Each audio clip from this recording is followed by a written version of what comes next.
Hello, everyone. Welcome to the City's Old Boys Rugby podcast. My name is Zach Costa, and this is Karamar. Welcome, where we talk about all things rugby that we're interested in. So we'll cover the internationals, and then the local Brisbane comp from last week and this weekend's semi-finals, which have just been completed. But we'll start things off with the Wallabies versus Japan. Yeah, we went and watched that game together yesterday. Look, it turned out to be a really good performance. But in the first half, wow, I wasn't feeling that at all. I can't remember exactly what the score was at halftime. Might have been 17 all or something. Yeah, so it's something really close. Yeah. 3 or 4 points. And it looked like Australia was falling into a very similar pattern to what they did in the first test in Japan. Shout out for my mistake when I said Japan weren't getting any home games, and that was a shame. The European teams aren't playing in Japan. Australia and those are prepared to travel. But they say in that first test, Australia got suckered into trying to match the Japanese style, which is that fast, side to side, side to side. Quick ruck speed. Yeah. The thing with the Japanese is they're always been technically proficient. Their core skills have always been excellent. Their rucks, their mauls, their lineouts, everything. They simply lack size. Yes, is always been the separating force. Their ability to perform the skills has never been in question. No. But I thought Australia came out in the second half. Zach and I were discussing it at half time. We couldn't understand why they had such obvious dominance. Australia had such obvious dominance. They did, yes. Yeah. Why not go to your strengths where you are stronger and you would definitely gain an advantage? I just never saw the value in trying to play them at their own game. I've never seen it because I think the Japanese are a little bit better at it. Yeah. I think that's a fair call. Their game. I think that's a fair call. Yeah. I think as soon as Australia realised that they had scrum and line out dominance, I think everything just flowed from there. So the confidence levels potentially weren't there. Maybe a few mistakes by some key players potentially slowed them down a little bit too. So as you said, like a great finish to the game. Yeah. Not a great start. No. And you won't get away with that against the better teams. No, and I mean, I think it needs to be said by me because it may seem that I'm overly critical of players, but I accept everyone that's playing for Australia is a very, very good player, right? If you're playing international rugby, you're a very, very good player. There's no question about that. The last bloke picked in the squad who never gets minutes when they tour is a 100 times better player than I would ever have been in my lifetime. There is no question about that. But, this really is just about two old blokes sharing their opinions like they have a right to have an opinion. And like for me, Tom Wright, I think there is attacking brilliance in him. There is no question about that. But his decision-making skills in close games against top teams, I believe will cost us games. A few of the Australians at times just don't seem to have a real value for possession of the ball. They throw it around like touch football at the warm up at rugby when everyone's running around throwing the ball around like crazy and no one cares if it drops on the ground. I think there are better options. Competition for spots is always good. Yeah. I think Isaac Henry had a great game. Right. I think 13. The 13. Yeah. He had a great game. And he is a bloke who has always been spoken of as something. He just had a lot of injuries. He's a big body, a big presence. He had a great game, and he had a really quite mistake-free game.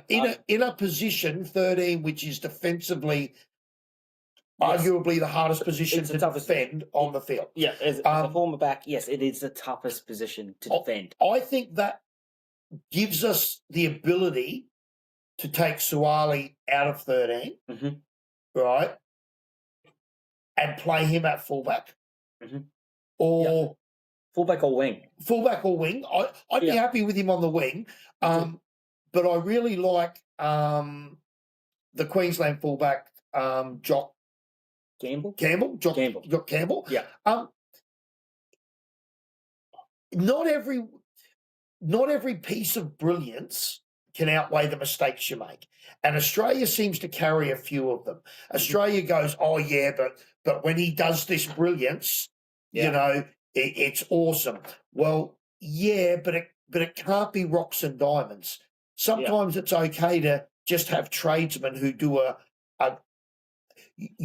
every week what you're going to get, and then there's the odd time where they do something special. There's nothing wrong with that. Yeah. Right? That was Isaac Henry to a T. I thought, solid in the carry, very robust around the defensive area as well. You just kind of knew where he was going, and you knew that he wasn't going to throw that 50-50 ball. He would get over the advantage line for you, and he's someone you can follow as a. Just say you're playing with him as well. Like, you know his lines. Do you know what I mean? Like, you're going to back him up all the way as well. But you know what you're going to get out of him. There's a really good example. I wish I could remember his name. He played for England through the 90s, late 80s, Will Carling. But this bloke played centre, right? And a commentator once talked about the fact that he played 30 or 40 tests and had never scored a try. And another commentator said, yeah, but he also doesn't let tries in. Yeah. We don't need rugby to be baseball cricket, right? Which the English have proven didn't work, right? Because it doesn't matter how entertaining it is, no one wants to lose. Yes. Win first. You don't win the World Cup 3-0 and people go, oh, yeah, but it was a rubbish game of rugby. No. Like, no one thinks that the 8-7 game of World Cup winning game of rugby that New Zealand won was a shit game of rugby. It was a great game of rugby. Right? That's test rugby for you. I just think that we carry a few of them, in my opinion. Delgado, Filippo, he can do some great stuff, but he can also get red carded, throw stupid passes, and be caught out of position. All of those things can happen, right? And it's a coin toss, right? And I'm not sure that that's what you need. It's just that uncertainty. It just means if you throw in those passes, you need to be connected at a certain level. Yes. You know what I mean? Yeah. So, until you get that connection, because potentially that pass is on if everyone's switched on up here. Yeah. So throw the ball if you know the person's there. Well, there's a really good example of it. Fiji. Everyone loves Fiji. Everyone loves watching Fiji. Yes. Everyone loves playing Fiji. Do you know why? They're not going to beat you. I mean, they did beat us at the World Cup, but that got coaches sacked and people on the board of Rugby Australia sacked because you don't lose to Fiji. Yeah. So that style of play, as entertaining it is not a winning style of rugby. No, but you see the Fijians these days, they're taking a more traditional route and they are becoming inherently better, more successful. Because so many of them are playing in Europe. And they're playing a traditional style of rugby. Yeah. They've still got the flair, however. And this is it for me. On the positive side, Carter Gordon, he's clearly our 5'8". Yeah. Like going forward. He's your 10. Carlos Zanzaro. Oh, the 7. He'll put real heat on real Fraser pressure McWright. on Fraser McWright, which is what you want. Yeah. Because I do rate Fraser McWright. I think he is a very, very, very good player. Carlos, I've watched him have a test against Italy and a test against Japan, and he was really strong. Yeah. Again, I wouldn't rate either of those oppositions. They are both oppositions that Australia, if we wish to be considered a rugby contender, we need to do what we did to Japan in the second half. Yes, put them away. Like, you have to. Yeah, You just can't put them away. You can't be, and I'm not meaning to be disrespectful to Japan. I think Japan are a fantastic rugby playing nation who have got so much better in the last 15, 20 years. Yeah, like Right. those 100-point hidings, eh? Yeah, With yeah. Japan. I can remember Sean Fitzpatrick at a World Cup calling the game off because he didn't want to score more than 100 points against a test playing nation. Yeah. And he called the game off 10 minutes early, right, at a World Cup because he said, I'm not embarrassing any country like that. You know, yeah, that's not the case now. No. Because they've beaten South Africa. If you don't play well, they will beat you. They will beat you. No problems. Yeah. But if you want to consider yourself a team that's inside the top 5 or 6, which we do, we want to say... Yeah. You got to be aspirational in the shit. Yeah, you know, like we want to say on our day, we could have beaten the Lions. We should beat Argentina. They beat the Sappers last year. You beat them at home. Yeah, we can beat South Africa. At home. We want to be able to believe that we can beat New Zealand. You know, we almost beat France. You know, we should be putting away that second level teams. Yeah, the second tier the team. Tonga, Samoa, Yeah. Fiji, Japan, Wales. We should be beating those teams. Yeah. And we did. You know, I thought got the job done. Got the job done. Cole was very impressive. Yes. Yeah. Kale playing 6. Kale was good. I liked him. There's a few forwards getting around too that I really enjoyed. The front rower, Tupou. Yeah, Taniela Tupou. Yeah, getting over for those tries, like a known try scorer. And we were talking about this yesterday too, where try scoring is an actual position on the field. It doesn't matter which position you play, however, but you get try sneaks. So that Carlo Tizzano, I really like him. I was surprised to see that he didn't score. I don't think he scored a try yesterday, which is surprising for me because he has that wonderful skill of just being able to get over the try line. Yeah. For me, really glad to see Taniela back in the test arena. You know, he is 31, Yeah, which for an international prop, Australian rugby did a genuine disservice to him in becoming obsessed.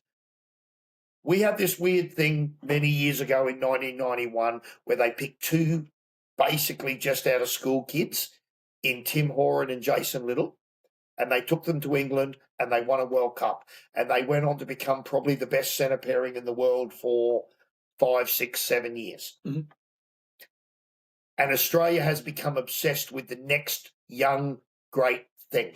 Yeah. They did it with Will Skelton. Yep. And then they... O'Connor, remember? Did it with O'Connor. Like with his brand. Yep. Yeah. They did it with Taniela Tupou. Now, it's one thing to do it with the back, but with a front rower, they crippled that man. He went a couple of years, played maybe 1 or 2 games. I don't care how talented a young man is. If you put him up against veterans who are in their 30s, they've got that man's weight and strength that comes. Oh, yeah, and you go up against countries who love scrummaging. They get turned and twisted. Yeah. And Australia stopped valuing scrummaging, and at the same time promoted young kids into the front row to put them up against countries that still valued scrummaging. Yes. And we wondered why we hurt them. Him going to Europe will turn him back into one of the best props in the world. Yeah. You know, because 10 years ago, people went, this bloke's going to be, the Tongan Thor, they called him. Yeah, that's right. Right? This bloke's going to be one of the greatest props in the world. Look how great he is around the paddock. Oh, yeah, around the paddock. Jeez, I hate that. You've heard me say it about Angus Bell. Yeah. Around the paddock isn't scrummaging. Yeah. That's what you want to say. Like every self-respecting prop, I imagine, just wants to be known as a good scrummager. Yeah. If you say, fuck, he can scrummage, they would take that every time. Yeah. That is their job. Every time. Yeah. That is their job. He can scrummage. Yeah. That is their job. Yeah. And it's never been more evident than if you look at 1, 2, and 3 in the world at the moment. I don't really care what the rugby ratings are, where they rate New Zealand at They got us at 2. maybe not. Hard to know. France, Ireland, South Africa, scrummaging countries. Mhm. You know, beating the French and the Irish when they came out here to Australia and New Zealand didn't count. They sent out their Bs. You can only beat who's in front of you. Yes, you can only beat who's in front of you. And then, how many World Cups have they won? Hey, but based on that, are we 3? Are we number 3? Well, it's an attitude. I think New Zealand probably are number 2 in the world, right? But when we go to a World Cup and they have to scrummage, Agree, every 5 days against countries that all they want to do is scrummage, right? Yeah, definitely. And this is why this tour to South Africa for New Zealand is so good. It'll be amazing for the culture. They'll be learning on the job all the time. Like the takeaways, even if we get done 4-0, I don't want that to happen. But the learning on the job of where they need to be or how they're going to get there is up to the coaches, obviously. But the learnings all the way. So they're going to be, well, even in these URC matches, I've seen slow, steady improvement in their scrummage. Oh, again, though, Dave Rennie coached in Europe. Yes. Right. Even if they had to pick the other fella, Jamie Joseph, coached in Europe. Yeah. Right. I think this attitude Australia and New Zealand have, which is, well, we dominated rugby for so long, everyone needs to play like the Southern Hemisphere, because everyone talks about, but it's the Southern Hemisphere. South Africa are geographically a Southern Hemisphere team, but all their players play in the Northern Hemisphere. Mm-hmm. So the last 2 World Cups they've won, you could argue, have been won by Northern Hemisphere players. Yeah, I guess. But we won't. No, but they've learnt their rugby. They've learnt their rugby in the Northern Hemisphere. Yeah. Right. South is always good scrummages. Yeah, but they fluked a World Cup. Yeah, they should. Even they admit that too. The 19, they say that was a World Cup too early. So yeah. Yeah, but like the 95 World Cup. Oh yeah. 95 World Cup, no tries scored. Kickathon, they outkicked New Zealand, a team that hadn't lost in 3 years. Yeah. Right. Man. Right. Australia beat them easy for the next 10 years. Plus. It was a kind of a lottery going around. Yeah.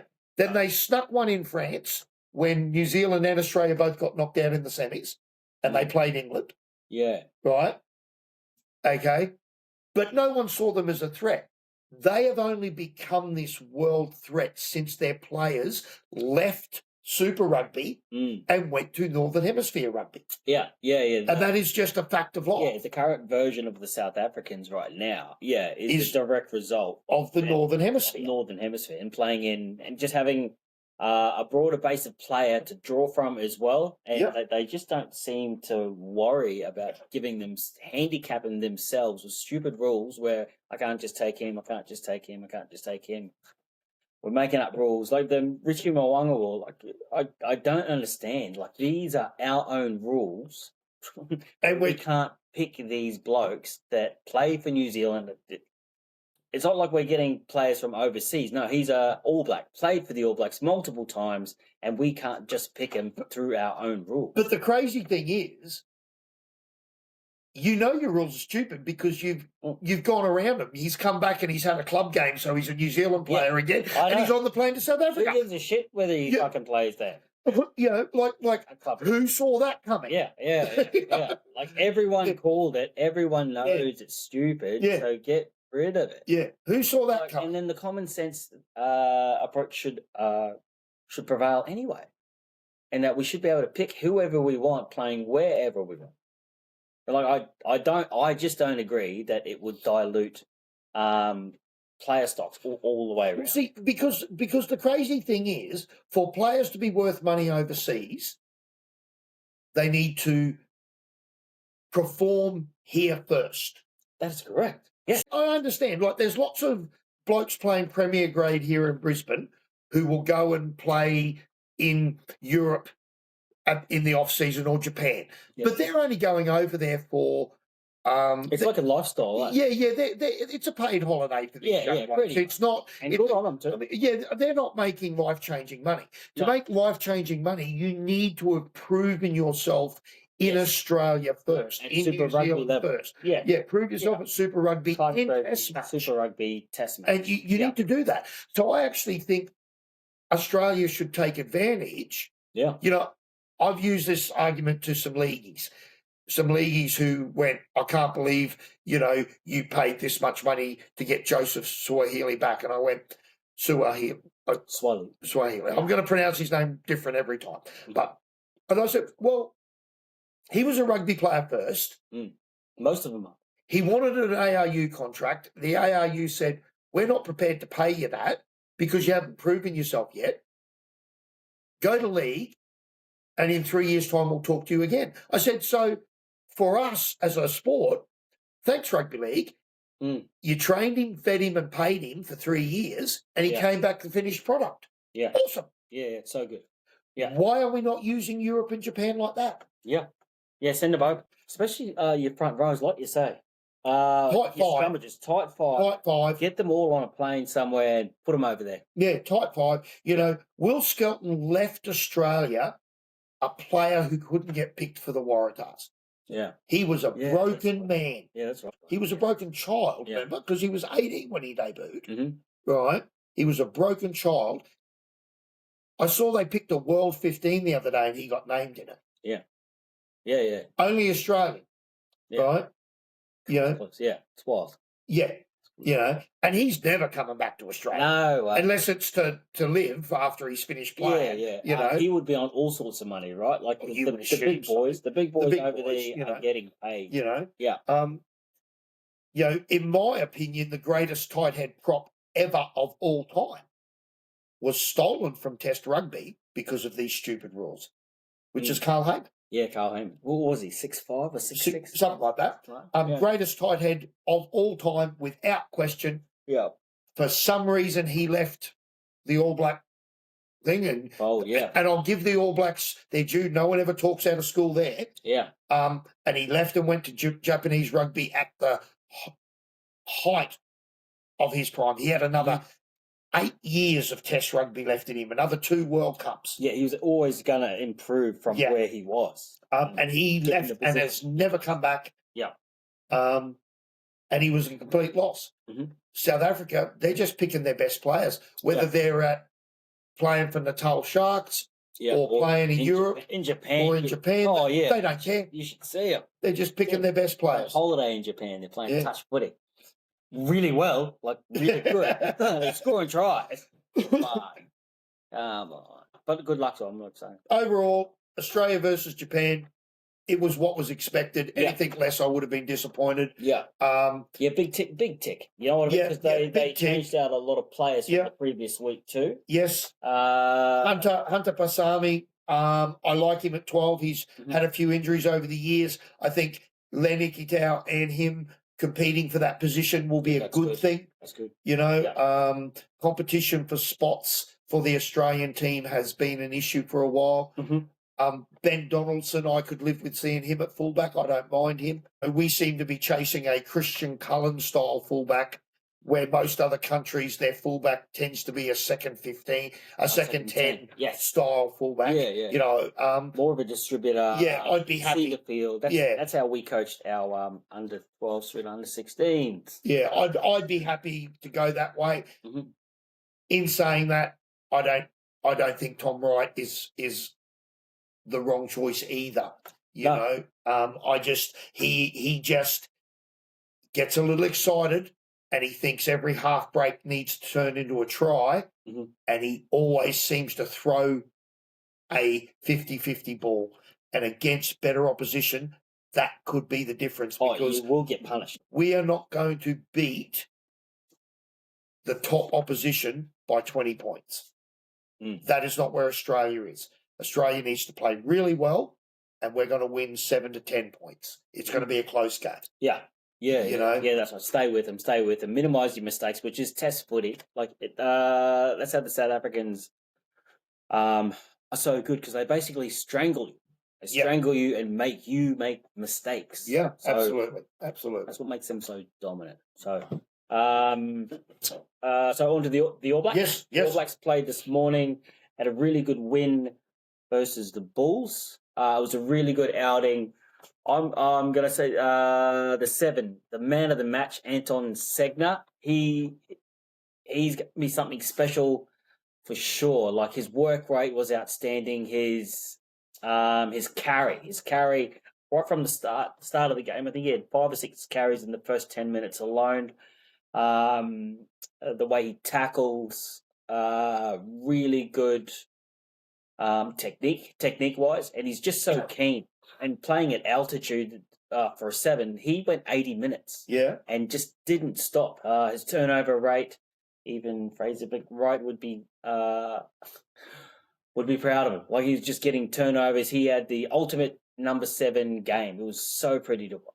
But this is a Natal team with no Springbok. No, Billy LaRue. And of course, you've got to remember, as we just discussed, 60-70% of the Springboks play overseas, so they wouldn't be playing for the Sharks, So they wouldn't be playing for any of those club sides anyway. No disrespect to the All Blacks or Natal, but they are in effect. Oh, they're like their seconds and your thirds. Yes, yeah, for sure. Yeah, for sure. We're not getting away from that, and the Springboks are going to be a huge step up from who we're playing right now. But as far as putting a team together that can put 50 points on a team, like, it's not that easy. Like, you've got many moving parts, and what I will say was the All Blacks are slowly building some really good momentum here through these test matches. How much you can actually take away from them, I'm not sure, but these are just momentum builders. So. And were the All Blacks playing a side that would resemble their first side for the test match, or were they still running? No, not at all. No, it's a completely different side. So they rested a fair few of their likely starters, you'd say. And for the most part, that team is just playing for bench spots. Yeah. Pretty much. They got more time into Fabian Holland. Like, this kid's going to be a beast too, the guy from Holland. Yeah. He is going to be something special, that one. Like, the size. He's the pure size of that man. And the way he gets around the field, it's actually quite incredible. Yeah. Super keen, really energetic. So between those two, Segner and Holland, I've got high hopes for the future of the All Blacks. Fullback. So, I think, for me, I've never existed in a world where you're actually saying it's more likely than less likely the All Blacks would get beaten. It's only been the last couple of years that I've existed in that world. Mm-hmm. Apart from that, it was no matter who the All Blacks were playing, you had to really, really, really perform, and they had to be a little bit off for you to beat them. Oh, yes. Right? 80% win rate. So this new, what's happened to them in the last few years, which has been done by the Springboks. The Springboks have done it by becoming so dominant and changing rugby. The last time this was done, the All Blacks did it. The All Blacks changed rugby so much, they put such a gap between themselves and the rest of the world that we went, well, international rugby's either finished or the rest of the world will catch up. And we did catch up. And did catch up, right? So I actually think it's good for the All Blacks. I think it's good because even though New Zealand public expect the All Blacks to win, right? Yes, the expectation is they win. They'll never change. Yes. Expectations. I think winning had become a bit blasé for them. They expected it and it happened, so therefore it was not important. Could be. Whereas with Australia, we don't expect to win. You know, and we get really excited when we play well, and we do. And I saw that with Argentina. Argentina, beating New Zealand, beating South Africa, beating Australia. Yeah. They're beating everyone these days. They were so passionate about it. It was such a thing for them. Yeah. And sometimes I think these top nations can forget. I'll be really interested. I think New Zealand will be. Talent has never been their issue. No, still isn't. For some reason, they dropped their commitment, attitude. I don't know what it was, and they just dropped away just a fraction. I think that's gone. I think being the underdogs will be one of the best things that's ever happened to the All Blacks. Oh, yeah. Because they in themselves will expect themselves to win. Mm-hmm. But they know there's a World Cup next year. Yeah. If they don't win, they're going to go away and do whatever they need to do to win. And we talked about this last week when we spoke about Duplessis Karevi. Mm-hmm. This is the best open side flanker in the Super Rugby competition. Yeah, voted on. Yeah, and can't get a run. Yep. And he's 6 foot and 103 kilos. He's not a midget. Yeah. Right. But he's not big enough, because we need to pick a team that can beat South Africa. Yeah, beat South Africa. Yeah. That is the hard decisions that need to be made. Yeah, that's right. And I feel for him. Mm-hmm. I feel for him. I saw he went and had a run at 12. Again, yeah. 2 runs at 12. 2 runs at 12. Yeah. Although my learned friend here, we had an interesting discussion the other day when he's busy telling me that what's his name is the best 12. Geordie Barrett. He goes, Geordie Barrett's Hands the down. best 12 in the world. Geordie Barrett. He's scratch golfer as well, by the way. I don't care what his golf score is. He's not the best 12 in the world at the moment. So handsome. The best 12 in the world is clearly Delinde, however you want to pronounce it. And the second best 12 in the world is the Argentinian 12, Chocobera. No, disagree. Right? I just disagree. But they're all in the conversation. But if he's the best 12 in the world at the moment, according to you, Duplessis probably should have run at 13. No. Because if you've got the best 12 in the world... You could play anyone out there. Right? Anyone that's played me outside of Geordie Barrett, we would win. That has not been the case. Right? No, Quinn's our guy. Quinn's our 13. So next weekend, South Africa, New Zealand first test. Yes, and the build up, the hype around this, those boys will be experiencing rugby culture like they've never experienced it before. Like the excitement, the support for the All Blacks over in South Africa is like second to none. You would be forgiven sometimes thinking that they were in New Zealand, how much support that they do get. So I'm so grateful how I'm going to say it. Rugby's the real winner here. I'm going to say it. So, yeah, really looking forward to it. Whoever they pick is whoever they pick.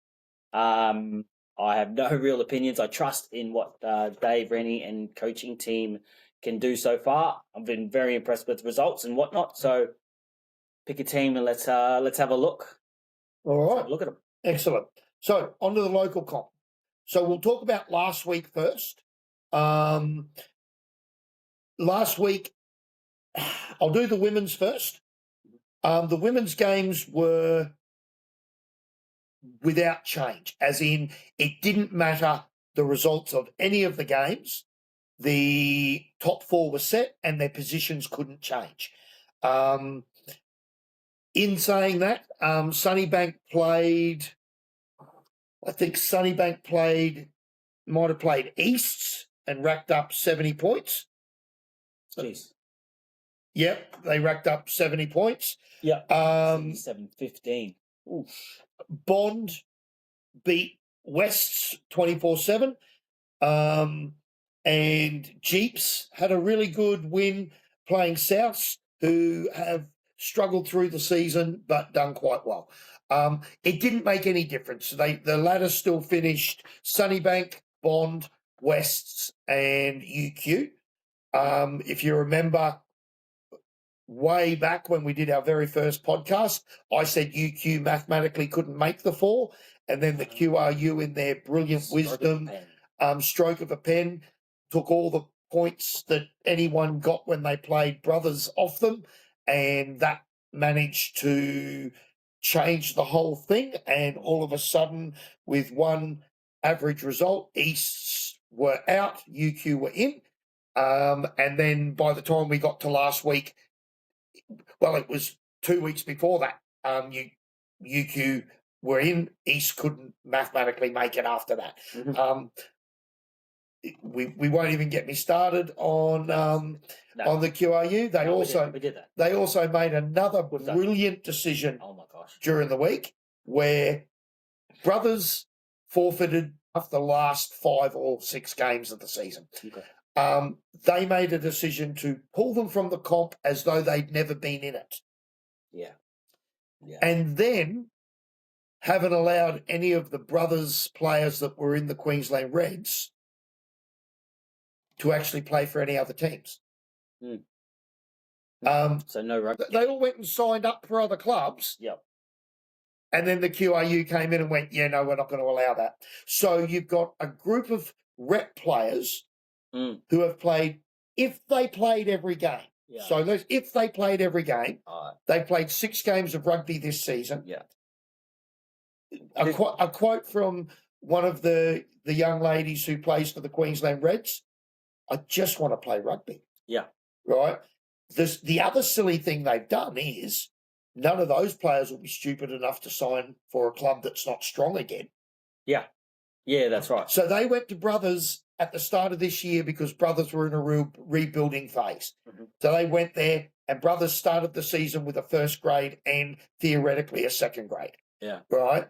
Because they had all those players signed. Yeah. That club then dropped out, and now you've got a whole heap of Queensland Reds players who are not allowed to play for a club, can't be a part of a final series, You're right. can't be a part of anything for a club that didn't exist. So, and the argument was, oh, well, they didn't sign for that club. Well, they weren't signed for anyone. If you're saying Brothers doesn't exist, They never exist. they weren't signed for anyone. So they're just fresh players. They're just fresh players. Rugby league? Well, that's what'll happen. That's what'll happen. We'll, you know, Oh, I wouldn't blame them. because I would these not players blame them. will go somewhere, Yes. right? Because In the prime of your career, right? these young women aren't doing it for the money because none of them make any money. Yeah. Right? Yeah, You that's know, right. That's like right. I know the Queensland players get paid, right? But I've got grandkids that fleece more than that a year from me, Yeah. Yeah, yeah. right? Yeah, we're not talking like a livable wage. No, it's not even a livable even. wage. And I've had this argument with some players. I say the Queensland Reds players are professional players Yeah. because they get paid. Mhm. They say no, they're semi-professional because whilst they get paid, they don't get paid enough Yes. to. Yeah. They all have to have other jobs. Yeah. Yeah. So, okay, I'll ask a question. Who's the best women's rugby team, international team in the world right now? England. So they're professional, right? They're professional. They play in the is it the top 14? They don't get paid what the men get paid, but they're making 70, 80, 90,000 pounds a year. Yeah.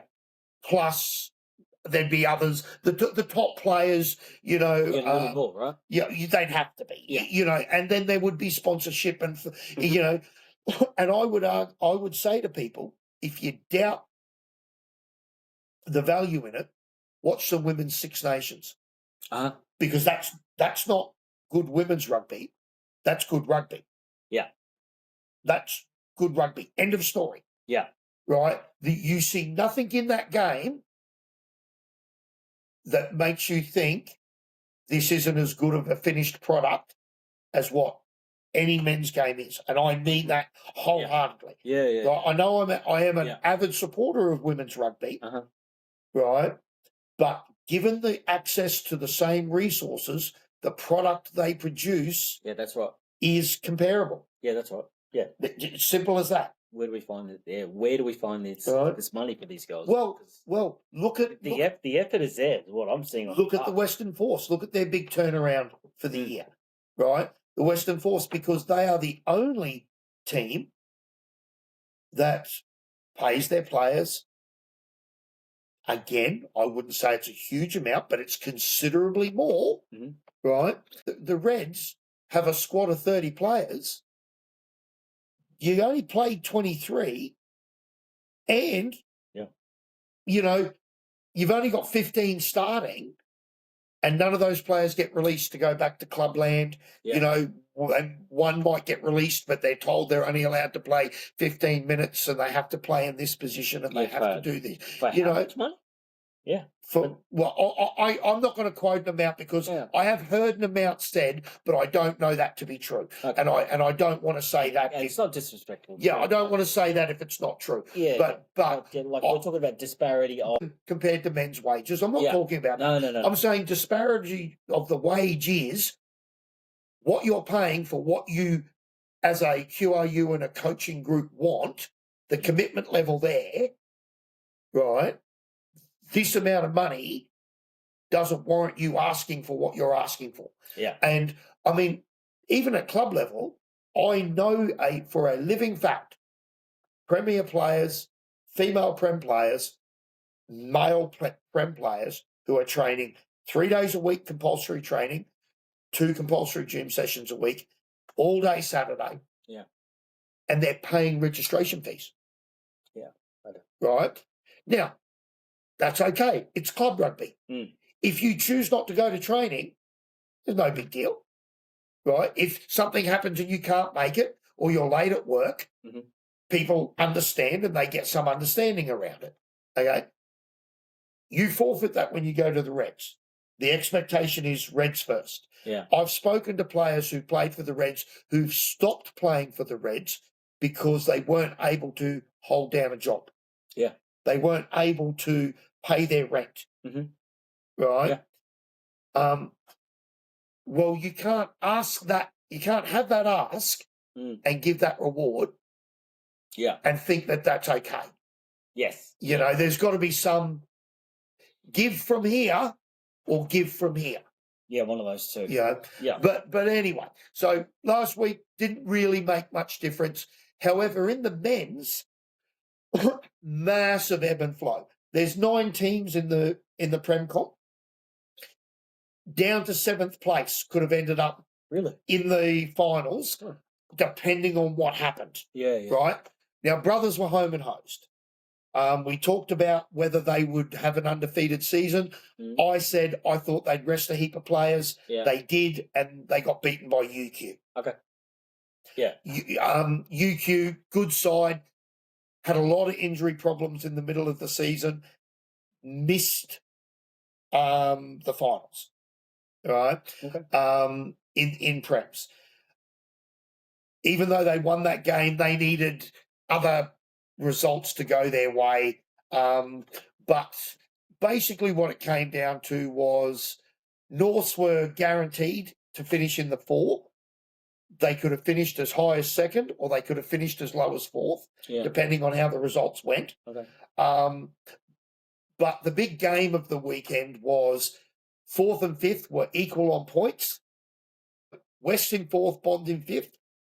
The winner of that, if one of them won that game, they would secure 4th place. Yeah. Right? I can't remember who was in 3rd, but they got pushed out by Easts. East moved into 3rd. They moved to 5th, and Bond got pushed down to 6th. Yeah, right. Right, was how it ended up. Is it still? It's still a top 4 for the top 4? women? Yeah, men's and women's top 4. So it was, the big game of the weekend was Bond Uni. Bond University versus West. West ended up winning that game, seesawing affair. West would take control. Bond would fight back the way they did. Yeah. For Bond, who won the premiership last year, this was they seemed surprisingly upbeat, even though they missed out on the semis at the end of the game.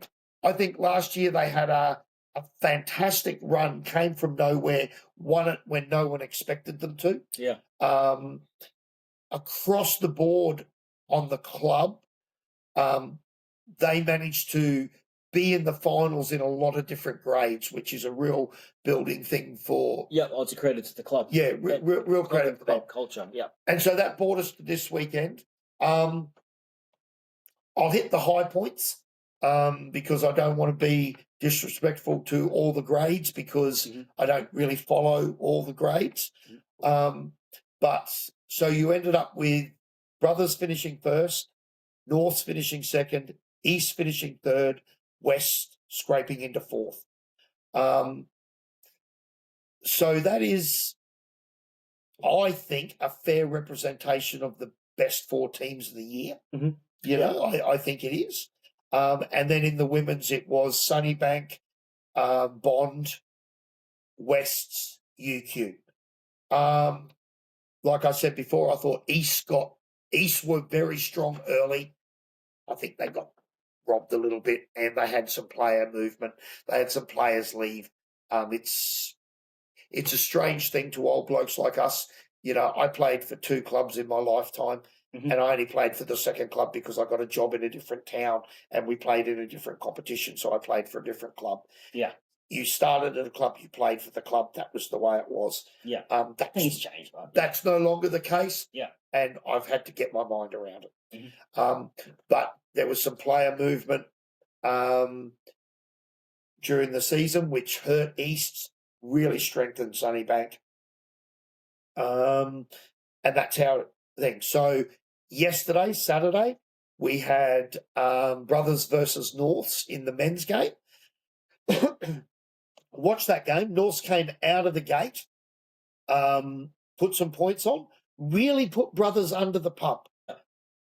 They are such a machine, the Brothers team. Really? They just, it's like it didn't matter to them. Yeah. It's like they followed their process. Yeah. They played it, knowing the results would come, and they did. Where are we? 33-25 was the final score. But there was a point in that game where I thought Brothers had it sewn up. And then Norths came back with absolute fire. In Norths' defence, they lost their starting 5'8", 90 seconds into the game with quite a bad lower leg injury. Oh, yeah, I've seen that on the telly. Their young Colts player, their young Colts player came off the bench, played the rest of the game, outstanding, had a great game. He'll be playing again this week. They get another go at it. Yeah, they get another go. Oh, good one. Yeah, they get another go and deserve another go. Yeah.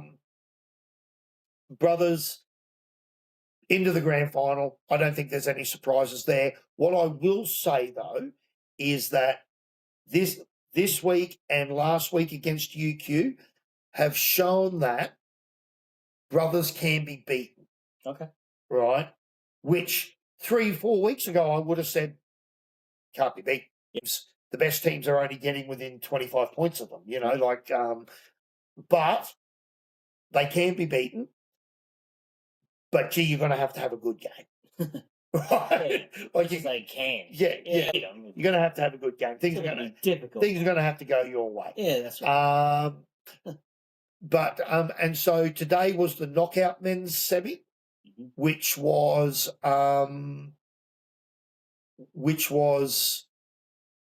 West versus East. Now West scraped into the top 4 in 4th place. This has been a really, in my opinion, poor year for West in the sense of they are a powerhouse club. They have played 4 of the last 5 grand finals. They didn't play the grand final last year, but they've played 4 of the last 5. Yeah. Sorry, Brothers had also played 4 of the last 5. This will make 5 of the last 5. They didn't play. West beat UQ, and West then played Brothers. And then last year, Brothers played Bond. Yeah, right. Right. And West got knocked out in a semi-final where one of their players got red carded 2 minutes into the game, and they had to play short the whole game. You know. Against Bond. Now, however, Brothers are very strong. Mhm. Wests, however, have played rocks and diamonds this year, right? They come out. There was a game earlier in the season. They're playing against Easts. I was at the game. They're playing against Easts. Easts are up 17-0 after 10 minutes. West lose one of their top players to a red card, and it's not a 20-minute red card at club level. Once you're off, you're off. They lose a player to a red card with 70 minutes to go. Right? They end up drawing the game 24-all. Right? And we're in front 24-17. We're dirty, they lost it. Yeah. Right? And you go, wow. And then that same team came out, I think, came out 2 weeks beforehand, and Brothers beat them 70 points. Beat the brakes off them. I watched them win games playing brilliant rugby, lose games that they should win. There should be a guarantee 4 points plus a bonus point win, and they lose it, and you go, I don't know, does no one there know how to catch and pass? Yeah. But that East game was a turning point for them. That was a point where they said, enough's enough. And since then, they have actually only had one loss since then. Yeah. Right? And that was a very, very narrow loss to Brothers. Yeah. Right? Yeah. And that was their turning point. Okay. So even though they finished in fourth, I do actually believe 1 and 2 in the comp are Brothers Wests. Okay. Right? Okay. Yeah. Now, so West played East today. Ended up running away. It was close for a little while, but they ended up running away. Be 33-24 even. Yeah. But they had the game under control in the second half, midway through. Played very well. My goodness, there are some big human beings running around in the West in the West Pack. I'll bet. There are some big human beings running around there. Yeah. And I mean, none of these Prem players are small anymore. No. But, West without Joseph Babish, who injured his knee last weekend, I have been told that it is hopefully minor, and there was an expectation that if West won this weekend, he would be available for next weekend. Okay. Yeah. Right? I certainly hope so. He's been one of the consistent, outstanding forwards for them. I mean, the young lad Connor, who played 7 for them today, did an outstanding job, but he's an outstanding player. Yeah. Right? Like he's an outstanding player. But if I noticed anything, it made them light on the bench. Okay. Because they brought on another player, and a bench player had been promoted. Yeah, that's right. You can only be so deep. Yes. Yeah. Right. Particularly when I think West finished minor premiers in second grade. Okay. They did lose. Lose that second grade game on the Saturday, so they're playing the winner of third and fourth today, which I think was Bond. Okay. Bond won the second grade today. They beat UQ, I believe, in second grade. And so they'll play each other to go through to the final there. You do want second grade to be strong. And it's a balancing act, because you want second grade to be strong, so you don't really want to sacrifice them for the sake of first grade. So you make some compromises, and instead of having a fully fresh bench, you let some players play half a game, and then play half a game. But it happened. There was a couple of players played a half a game Saturday that you knew would be on the bench. Yeah, you knew would be on the bench for Prems. That's right. Weren't there today. Because they pulled up sore this morning. Right. Right. Yeah. So they weren't there. Yeah. And it was noticeable. Their absence was noticeable. They are quality players, because the thing about these top 4 or 5 Prem teams is, I mean, they've got Super Rugby players coming off their bench. Weekend before, when West beat Brothers, I watched Massimo Duluth I think so. play for Wests. Yeah. Yesterday, I watched him play for the Wallabies. Yeah. Which means he wasn't playing for West today. Yeah. So That follows. So you take him out of the team. Yeah. Someone's coming off the bench to fill up. Yeah, your seconds. And then someone's coming from seconds to backfill here. Yeah. It gets tested, right? Yeah, like a real balancing act. Depth gets tested. But in saying that, West ended up getting through, so they will play Norths next week, which I think will be an absolute cracker of a game. Yeah. Whereabouts? All of the games are at Sunnybank next week. Yeah. Right. Okay. Now these are the knockout finals. Yeah. And a heck of a day. Yeah, it'll be a heck of a day. All of the games are at Sunnybank. Mm-hmm. For the women, Sunnybank lost to Bond, which was a surprise to me. Yeah. I genuinely did not see that happening. Okay. There wasn't much in it. Yeah. Because you had Sunnybank as like out and out favourites. Yes. And are they still? Bond beat Sunnybank 22-15, which for me is a 3-try apiece game. Mm-hmm. I don't know exactly what happened. I would assume they both scored 3 tries. Someone kicked. Well, 21 points is 3 tries, 3 conversions. So Bond must have scored 4 tries, only kicked 1 conversion. Yeah.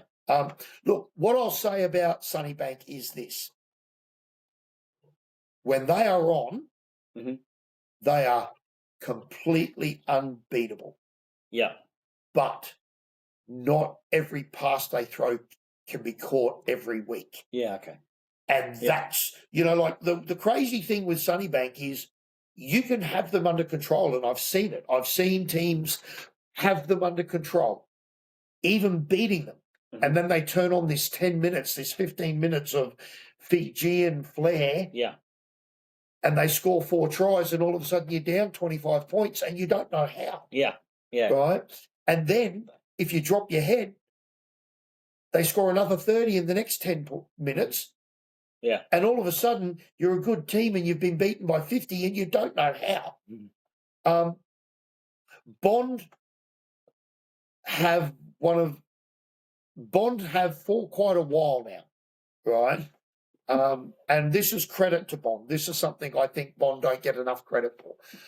Bond for quite a while now have had the best women's program in the comp, right? They were probably one of the first clubs to really put in a proper women's program, pay attention to getting the best coaches, not just whoever wanted to coach them, and put some things in place. Now, part of that's because they've got a university behind them that promotes female sport, right? They've got a catchment area, which we spoke about before, the Gold Coast as a catchment area. They've long been brilliant at touch football and OzTag and other such sports, sevens and all that sort of sport. So, but they've really harnessed it and they've done well. Now, they've won the last, I think it's 3 premierships. I'm pretty sure it is. And they're first into the grand final this year too, which I think is fantastic for them, right? Really fantastic for them. They are fast. They've repurposed some players. They had a player play second row in the grand final this year. The year before, I think I watched her play wing for Queensland, and this year she's back in the centres, right? They've got a young lady named Mitch who went to the World Cup for Samoa as a winger. She's playing 7 and carving it up. Yeah, absolutely brutal. So they've got a lot of positives. They're fast. They are fast. Yeah. And they won. And they won. and they won. All you do is win. And all you can do is win. Yeah. And yes, they won by 7 points, but you know, Sunnybank need to come out this weekend and beat. The second game was West versus UQ. Again, I said UQ mathematically couldn't make it.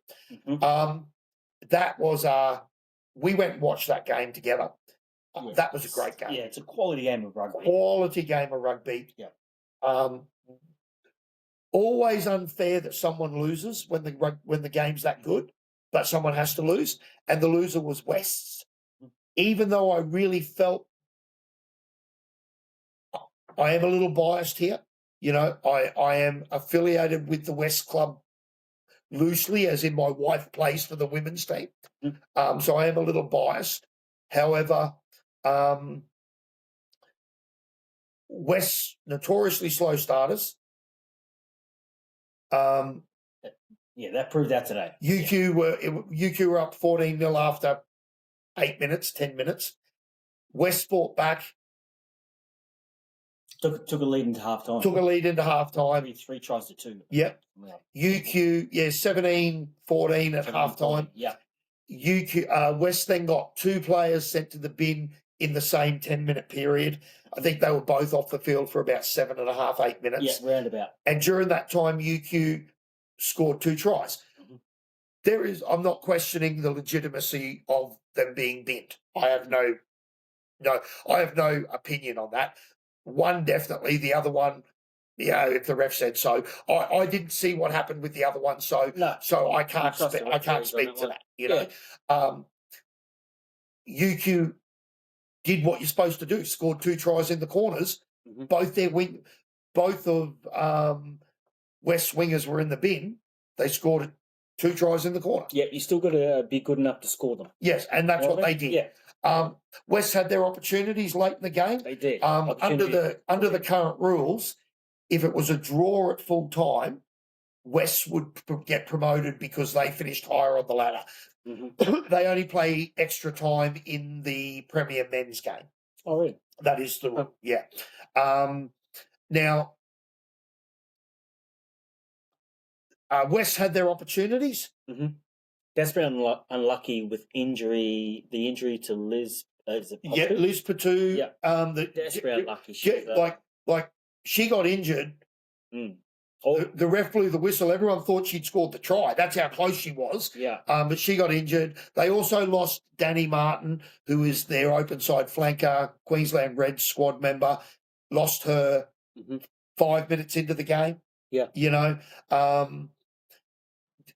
Squad depth is challenged because Wests have, the number of forwards who were, Marina, Jay, another Queensland Reds, and international open side flanker, all out injured, been out injured for the second half of the season. Most of them, Dylan, Blackthorn, called to the Wallaby squad. That's not an injury, but that's a pretty good player to lose. Raya, the usual starting 8, out injured. Like they lost some players. All teams have injuries. Yeah, this time of year, no one's 100%. And I will say this about UQ. UQ had their injuries in the middle of the season, which was why, for a period of time, mathematically, I didn't think they could make the top 4. Right? Like they had their injuries. They played a relatively simple style, mistake-free rugby. And they starved Wests of the ball. Yeah. Yeah, it was for me. It was that sort of game where whichever team held on to the ball was going to be successful. Yes, and it sort of showed out that way to when ebbs and flows. So they were scoring tries in bundles in the team. So if 2 tries, then West would come back with 3 tries, and they would score 2 tries like that. So whoever held possession was. And What do you mean? because of that, because of the way UQ won, was UQ starved West of the ball. Mhm. West genuinely got themselves into penalty trouble Yeah. because Oh, yeah. I'm sure that that they had been given an official caution, Mhm. and then there was a penalty for a high shot. That player got sent to the bin.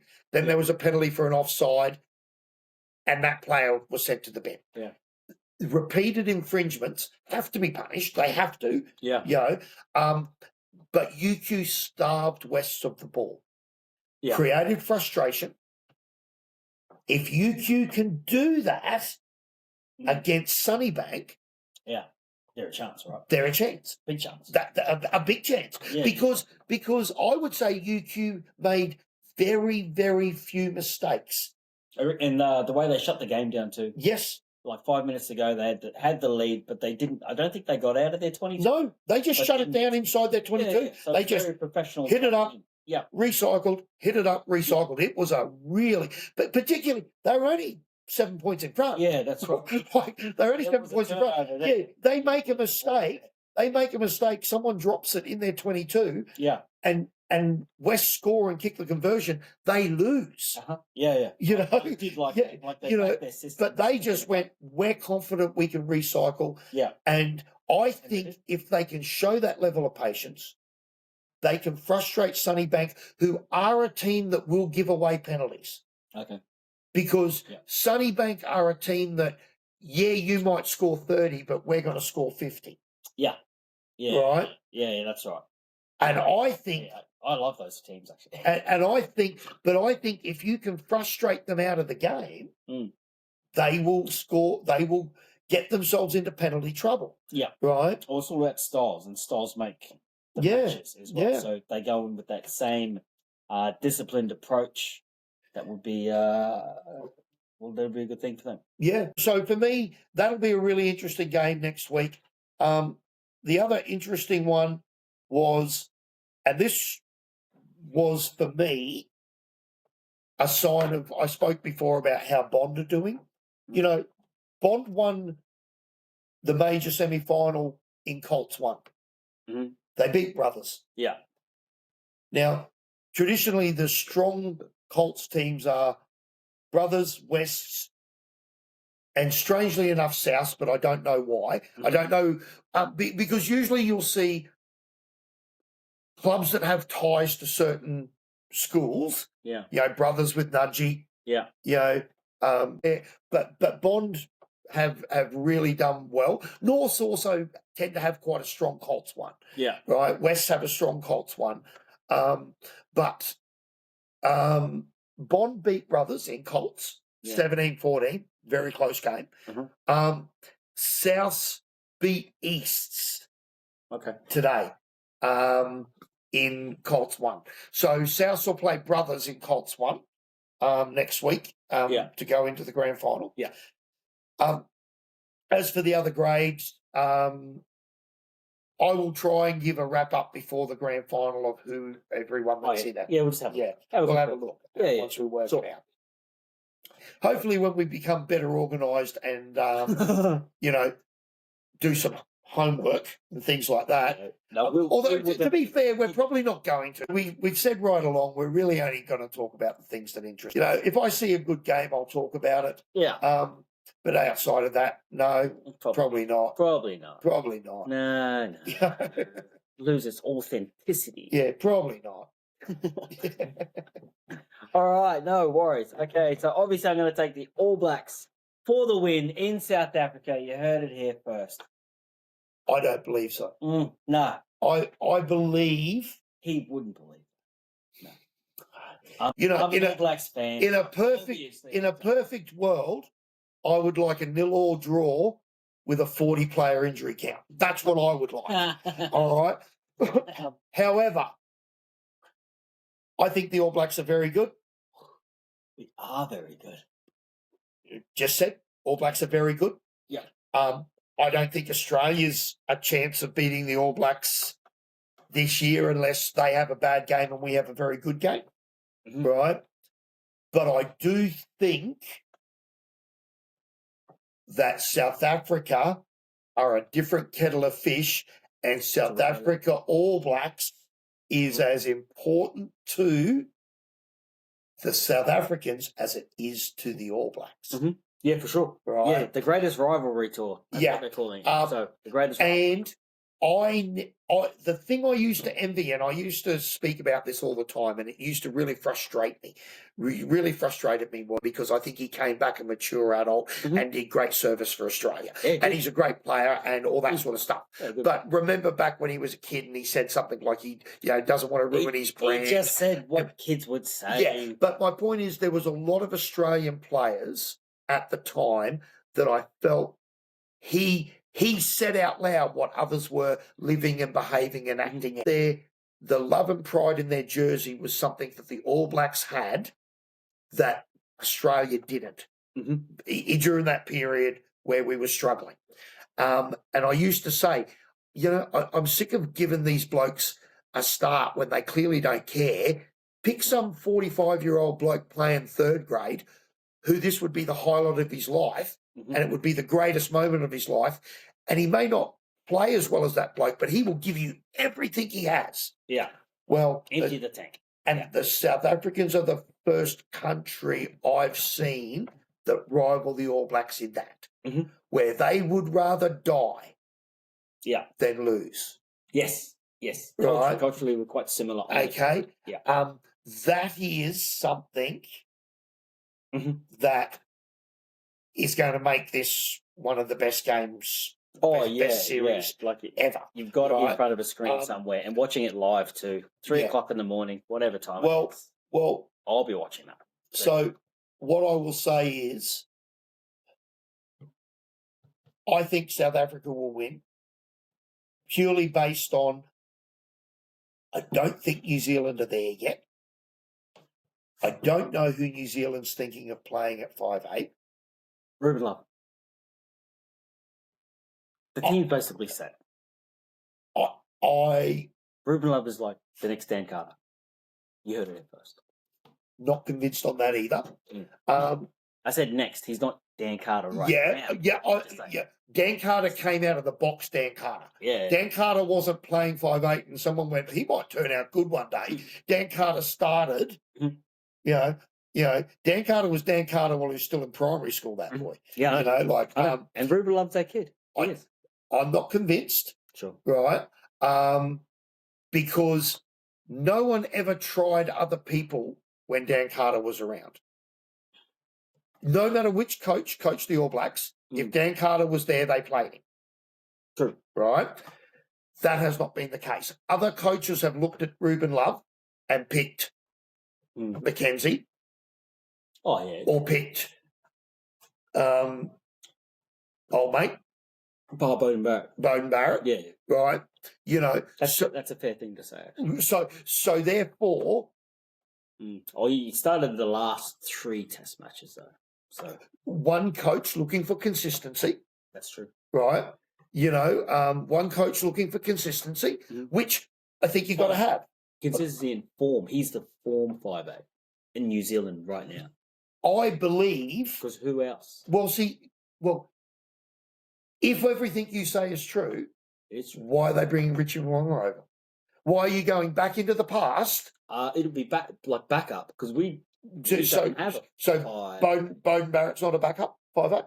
He's not in form. Mackenzie's not a backup 5'8"? Oh, he is, but it's good to have options because you can't keep going back to the past because it's a different game these days. But you're not just going back to the past, you're going to Japan to the past. I mean, I criticised Australia the other week because apparently the ARU gave, what's his ball, ice veins or something. Yeah, he's never done anything for Australia except get us penalised when we have the ball because he didn't kick it out. Oh, geez, no, can't remember who that guy is. But apparently he's been offered a contract as backup for the World Cup next year. What? If Richie Mo'unga is a better 5'8", than any of the ones around at the moment right now. Yes. Play, by all means. Sure. If you think Ruben Love is a better 5'8" now, right? I think for consistency and continuity, give him the keys and just leave him alone. So you're developing a 5'8". No, we don't develop 5'8s. We let them play. Is Richie Mwanga better than him now? Right now, as it stands, is he a better 5'8" than him? I don't know. That's a very good question. I don't know. And I would argue if he's not, I don't know. why are you bothering with him? Yeah, I don't know. I'm not the coach. Well, I think South Africa. Because who are they going to play? Who's their 5'8"? It'd be Mgombazulu, right? Yeah, you would think so. Yeah. Yeah, or mate, the Pollard? yeah. Yeah. Just depends on which way they want to play. It'd be interesting to see which 5'8" they go, which direction they go. Andre Pollard. Is it traditional? Because Pollard would be that way, but then because that kid in Gombazulu, like he's got all the skills. Like he can run, catch, pass, all of the things, kick goals. I think this will be the first series in a while that South Africa will treat properly and not as a development thing, because that's the crazy thing. They treat test matches as trial games for players in other positions. Yeah, that's crazy. Yeah, they do have that sort of... But no other team's ever done that before. No, it's the craziest thing ever. It's not disrespectful because they're winning. That's if they were losing, it'd be disrespectful. Yeah, that's right.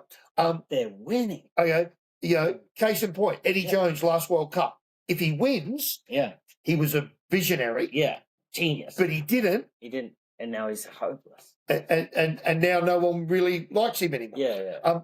But I think they will treat the tests against the All Blacks as, I think so too. Yeah. I think you are going to see their absolute best team that they can put on paper. Yeah.